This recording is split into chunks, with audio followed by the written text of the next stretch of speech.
দেখেই মনে হচ্ছে না এক প্লেট খেয়ে নিই। তো চলুন দেখাচ্ছি আজকে আমি কিভাবে চাউমিন বানাচ্ছি। পুরোপুরি ভেজ কিন্তু। এবার প্রথমেই আমি একটা গামলা নিয়ে নিয়েছি, তার মধ্যে জলটা ভালো করে ফুটিয়ে এবার চাউমিনগুলোরে তাতে ছেড়ে দিচ্ছি।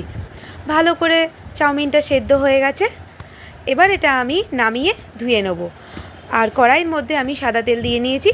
এবার এর মধ্যে ক্যাপসিকাম, গাজর আর বিনস কুচিয়ে রেখেছি সেটা দিয়ে দিয়েছি, আর স্বাদ মতন নুন দিয়ে দিয়েছি। এবার এটা ভাজা ভাজা করে নিয়েছি, ভাজা হয়ে গেছে। এবার এর মধ্যে সেদ্ধ করে রাখা চাউমিনগুলো দিয়ে দিয়েছি, আর চাউমিনের মধ্যে স্বাদ মতন নুন দিয়ে দেবো। এবার এই চাউমিনটা আমি হালকা করে নাড়িয়ে নেব। এবার এই চাউমিনের মধ্যে দিয়ে দেবো ভেজ চাউমিন মশলা, আর দিয়ে দেবো খুবই সামান্য সয়া সস, আর দিয়ে দেবো টমেটো কেচাপ। দিয়ে একসাথে চাউমিনটা এবার ভালো করে মিশিয়ে নেব। ভালো করে মেশানো হয়ে গেছে। এবার দেখুন আমার চাউমিন কিন্তু পুরোপুরি রেডি। এবার দেখেই মনে হচ্ছে না এক প্লেট এক্ষুনি খেয়ে নিই।